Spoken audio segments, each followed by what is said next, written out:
പിന്നെ അമ്മ വിളിക്കുന്നു എന്ന കവിതയിലെ ഏതാനും വരികളാണ് ഞാൻ ഇവിടെ ചൊല്ലാൻ പോകുന്നത്. അമ്മ വിളിക്കുന്നു പോരുവിൻ മക്കളെ, അമ്മയോടൊപ്പം നടക്കുവിൻ മക്കളെ. അമ്മ വിളിക്കുന്നു പോരുവിൻ മക്കളെ, അമ്മയോടൊപ്പം നടക്കുവിൻ മക്കളെ. തമ്മിലിടയുന്ന മക്കളെ പിന്നെയും തന്നോടടുപ്പിച്ചും ഒപ്പം നടത്തിയും അമ്മ കിതച്ചും വിറച്ചും നടക്കുന്നു, തന്നെ തളർച്ച മറന്നു നടക്കുന്നു. തർക്കിച്ചും തങ്ങളിൽ കൊത്തുന്ന കൊല്ലുന്ന മക്കളെ തൻ ചിറകിൻ നിഴലിൽ സ്നേഹവ്യഗ്രതയാൽ നമ്മ നിർത്തുന്നു. മത്സരം വ്യർത്ഥമെന്നോതുന്നു, മത്സരം വ്യർത്ഥമെന്നോതുന്നു. ശത്രുക്കൾ ചങ്ങലയ്ക്കിട്ടു വലിച്ചു തൻ പുത്രനാകും പുരുഷോത്തമനെ വെറും ബന്ദിയായി ആദിയവന ജേതാവിന്റെ മുന്നിലെ കാലിച്ചിടുന്നു.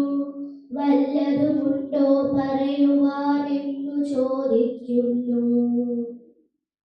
ഇന്ത്യ തൻ കീഴടങ്ങാത്ത മനസ്സിതു കണ്ടുകൊള്ളുക, ഇന്ത്യ തൻ കീഴടങ്ങാത്ത മനസ്സിതു കണ്ടുകൊള്ളുക. ചൊല്ലു മാനിയാം തൻ മകൻ അമ്മയാതോർത്തോർത്ത് കണ്ണു തുടയ്ക്കുന്നു. അക്കരെ എന്നെ മറന്നു പോകുന്നു, തൻ മക്കളിൽ മണ്ണിലന്നിൽ കടന്നേറവേ. അമ്മ വിളിക്കുന്നു പോരുവിൻ മക്കളെ, അമ്മയെ കൈവിട്ടു പോവാതെ മക്കളെ. പാതയോരത്ത് സൂര്യാഘാതമേൽക്കയാൽ ബോധമറ്റിന്നു തഥാഗതൻ വീഴുന്നു. ജാതിയിൽ താണോരിടയ ബാലൻ തന്റെ ആടിനകിടിൽ നിന്നും ആ ചൊടിയിൽ തന്നെ അല്പാൽപമായി പാൽ കറന്നൊഴിക്കുന്നു.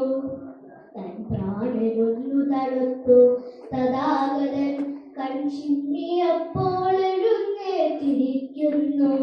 തൻ പ്രാണനൊന്നു തണുത്തു തഥാഗതൻ കൺചിമ്മിയപ്പോൾ എഴുന്നേറ്റിരിക്കുന്നു.